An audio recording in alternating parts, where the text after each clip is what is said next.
Welcome back. We are joined now by Kentucky Lieutenant Governor Jacqueline Coleman. This weekend has been very difficult for many, and Jacqueline, we appreciate you waking up with us and speaking with us today. Thank you so much for having me. Of course. The Commonwealth is now under a state of emergency. Numbers are still rolling in, but Governor Beshear has already said that this is likely the deadliest tornado system to hit Kentucky. Is there any update on that death toll this morning? Well, many of our communities are ravaged right now. And so there is structural damage, and that's an understatement. Folks are literally digging through debris and buildings that have fallen in. And so there is not a final number yet. And quite frankly, I don't know when we can expect one. But I do know that with every hour that passes, the death toll is rising. Several areas around the state are sending their own response teams now into areas hit by all that devastation. Can you tell us more about the statewide response to this disaster? Yes, and so, in Kentucky, we're very lucky to have the neighbors that we do.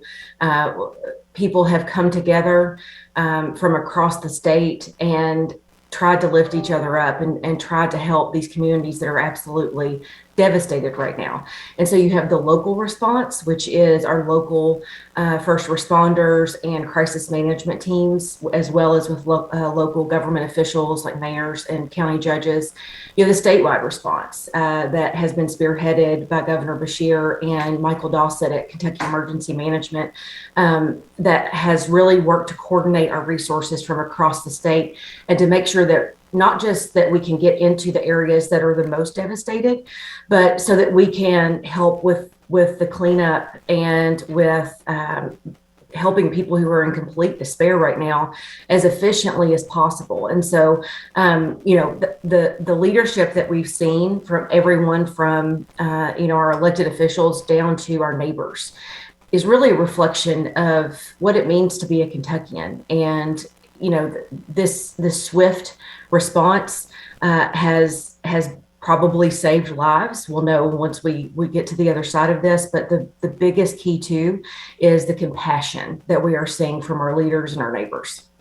And there are certainly a lot of areas that need that help. President Biden also reached out to Governor Beshear. What is being done at the federal level to assist, and how soon do you think Kentuckians can expect to see that aid? Well, I have to say that the federal response was immediate. The president not only has been on the phone with Governor Beshear multiple times, but immediately declared a state of emergency, and we're actually going to have federal responders with FEMA and others in Western Kentucky today. I believe it's Paducah. So literally a day after the devastation was recognized by the federal government, we're going to have federal officials in the area actually on the ground with our local and state leaders. And so, again, swift, compassionate leadership is the key here. We know Mayfield and Bowling Green were hit especially hard, but many other smaller areas also suffered tremendous loss. For those areas that aren't as close to major cities, how are we making sure at the state level that they too get the resources they need?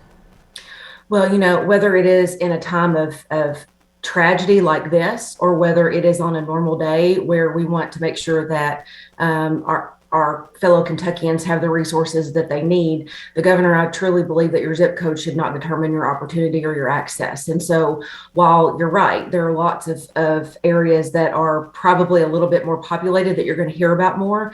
But for example, I'm actually heading right after this over to Muhlenberg County in Ohio County. I believe the latest count of death toll in Muhlenberg County is 10.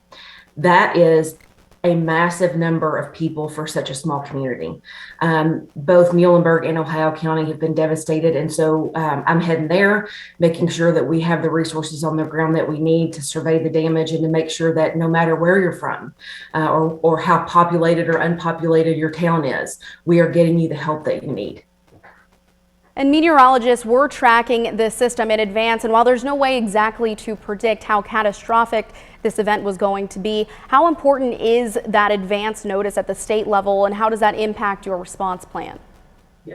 Well, when we look at the ability to plan, I think our meteorologists, especially, I keep seeing notes and comments from Western Kentuckians about how grateful they are for the meteorologists who are in the area who did a tremendous job of keeping people as up to date as they could.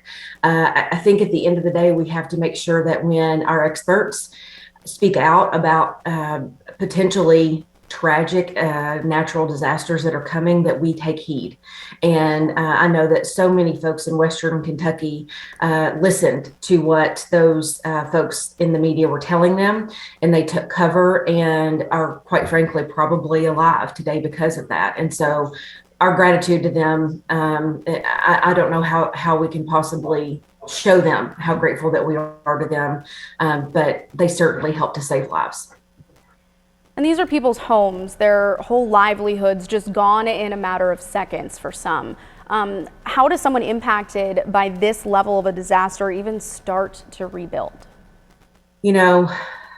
I think when we see those images, that's the first thing that comes to mind, and we wonder how in the world, if we were in their shoes, how in the world would we even begin to start the cleanup? And so I think it's really important that we acknowledge that you have the immediate devastation, and that is the loss of life. There are so many hundreds and hundreds of families across Kentucky are grieving right now in the midst of trauma and trying to figure out how to physically rebuild their homes, their towns. I mean, there are entire towns that have been flattened. Every building in town has suffered some sort of damage in our smaller areas, but then you also have the long term, right? Once we get our families taken care of and to help them grieve through this process, how do we physically rebuild? But then how do we get things up and going again in terms of, for example, our local schools, our supply chains? Western Kentucky is a huge agricultural area in our state, and they wholly depend on that. And so something that probably the average viewer who's not from there doesn't think about is the livestock and the livelihood of these folks that have been displaced and are gone. We have to also think about how we can help build more than just the structural damage that's been done, but to help these folks in the long term to be able to reach the levels that they were at before this tragedy. And so what I would say is you put one foot in front of the other. And our local officials are really doing a great job on the ground of helping us to understand where the most devastation is, and we will start there. But really, it's one step at a time, one day at a time, and this is not going to be something that happens overnight for sure. Certainly lots of resources are going to places in need, and this healing process will take a while. Jacqueline, thank you for joining us. We'll be right back.